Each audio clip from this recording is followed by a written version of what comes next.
talk a little bit, if you don't mind, we talk just a little bit about agent etiquette, because Mm-hmm. that's another one of those things I'm fascinated by because it's a little bit more difficult to hone. So a question I always ask is, if you, what are signs that you should maybe need to break up with your agent? And if you reach that point, what's the best way to break up with them? Or break up's the wrong word, but discontinue your business relationship with Yeah. your agent, and vice versa. What are some signs you can look for that maybe your agent is considering discontinuing that business relationship with you? Well, look, I mean, I think your use of the word business is a very good one, because it ultimately, while I don't like people to think of it as a transactional relationship, it is a business relationship. And if your agent is not making you money, or if you're not seeing the value in what they are delivering in terms of advancing your career or advancing your writing, then yeah, maybe your relationship has run its course, or maybe you weren't the best match to begin with. So, I think just being upfront, being honest, having that, hard, honest conversation is important. Usually the signs are there, in that, for whatever reason, the agent wasn't able to place your book, or if you've had a longer term relationship and you're seeing your royalty statements and the sales just aren't there, and your advances are going down, and your agent is not really improving things for you, maybe that is time to look elsewhere. A sign that your agent is losing faith in you, I hate to say it, but response time certainly is one. I It's very hard to give clients the level of attention that, to give clients who are not producing, and who are not producing, or coming up with viable projects, the level of attention that someone who is will get. So, if you're not hearing from your agent, or if you're not hearing from them in a timely fashion, or or they're not responding to your current work, then maybe the fault is with them and not with you. So that's something to you have to sometimes take a step back and just think about what is best for me, because at the end of the day, it's true, your name is on the cover, and you have to do what's best for you as the author. So yeah, just look, any agent who's been at this a while knows that these things happen. And then you can, if you start to have that conversation, and the agent says, it's only to the effect of, "Oh my gosh, no, I'm so sorry. Look, I believe in you. I love you. You're the best. I think I can do this and this and this for you." Maybe you give him a chance. Maybe you let him prove it. But I think a lot of the time, if the author's feeling it, the agent is feeling it too. It's not always the case. I did have a client who recently who told me she was thinking about moving on after we finished the project we were working on, and it really took me by surprise. But but a lot of the time, those conversations will end up being much more mutual than you might think. That makes sense. Yeah. And you mentioned reasonable response times. Just because I know there's lots of authors listening, we should define that. If I haven't heard from an agent in 5 minutes, should I panic? What Yes, is you a should reasonable absolutely panic. It's well, it depends on the kind of communication. I mean, if you're sending an email, that's just a regular communication, a question, whatever have you, a few days, if you haven't heard. If it's been more than a week, try again. If it's getting on to a few weeks and they haven't responded, then that might be cause for concern. If they write, if you write to them after that and they respond, "Oh my gosh, I'm so sorry. Somehow I missed your response in my inbox. I don't know what happened." that happens. I mean, our emails, get pushed down so quickly these days that, I do miss stuff.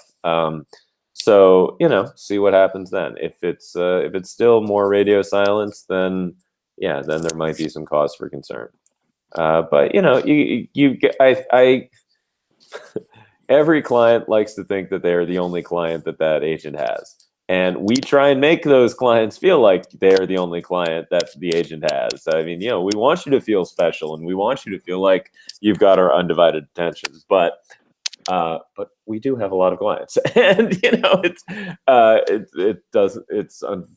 unfortunately, we just can't respond to everyone as quickly as they might like. How many clients are you typically juggling? I would say at the moment, I usually have about 35 to 50 active clients. Those are clients who are either with books sold, books that are on submission, or books that are in development. And then I have probably another, at this point, 35 to 50 clients who are sort of legacy clients, and this is much more on the adult side, authors who have sold a book, and that was their book, and it might be 5 years before they have another one, or they might not have another one at all. But I did a book with Herman Russell, who is a real estate developer in Atlanta, who was involved with the civil rights movement. He was 80. He wrote his memoir. I think that's his only book. But he's still a client, and he's still, we still get the royalty, checks for him, and so he's on our list. So there are clients like that. But I'd say 35 to 50 is kind of the working group at the moment. And then while we're talking about agent etiquette, obviously I'm a stoic rock, completely 100% confident myself, but I know other authors can sometimes be a little bit insecure, and they can be a little bit needy, and I just need my agent to hold my hand. Mm-hmm. How often should someone contact their agent? How often is too often? When are they starting to get not on your nerves, because you're also a rock, but other agents, when might they get on their nerves? Right. Sorry, are you hearing by those bells? I think it's my email going off, and I'm not sure how to set it off. So I hope not. Okay.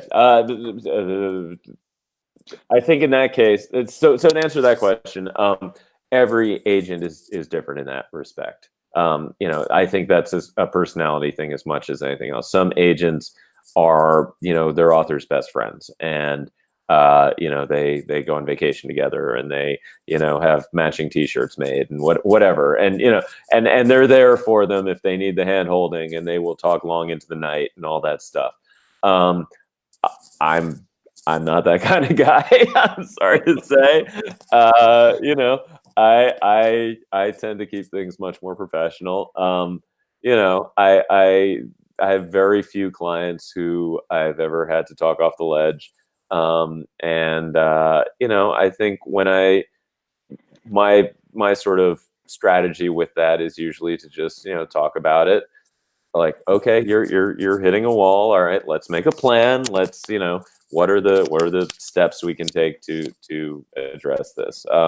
So, I do see my role as less of a handholder and more as a doer or a manager of those problems. But again, that is really, I think that is something that you figure out as you talk to an agent. If you're, shopping for agents and you have interest from multiple agents, you need to be honest with yourself about what kind of a person, what kind of a writer you are, and that's fine. I'm not trying to disparage the agents who make T-shirts. That style works extremely well for some people. And there are brilliant authors who, are total, need a lot of handholding, are very emotional. The history of Western literature is full of authors like that. Maxwell Perkins's couch is, famous for authors, crying into it. So it can go any sort of way. So I don't think I don't want to say, don't call up your agent in the middle of the night if you're, having a panic attack, because some agents are okay with that. It's just really about finding the right one for you. So just kind of setting those ground rules in the initial conversation and making sure that that's going to fly on both sides, right? Yeah. Setting the ground rules, and no one says you have to slavishly hold to those ground rules either. I think it's, more just about getting a sense of whether this seems like, the kind of person you can work with, and what kind of working style works best for you, and that can be the kind of thing too that can lead to an agent breakup, or can change as your career develops. Certainly, some people start off very grounded, and for whatever reason become much less grounded. There's anything can happen between, when you sign the agency agreement and when you when you break up. So there's I feel like if there's one sort of takeaway from a lot of what we're talking about, it's that, there's just not one size fits all to any of this stuff. Whether it comes to agents, publishing, and I know that's something that authors are constantly looking for, because it is so much of you writing alone in your room and trying to figure out this kind of publishing system that's been set up. But at the end of the day, you're just not going to find that 10 things to checklist, 10 item checklist, and if you do these, you will have an agent and a book published. It just doesn't work that way. But then if you find out that 10 list, come back and tell us. That would be a great episode. I'd love to, yeah.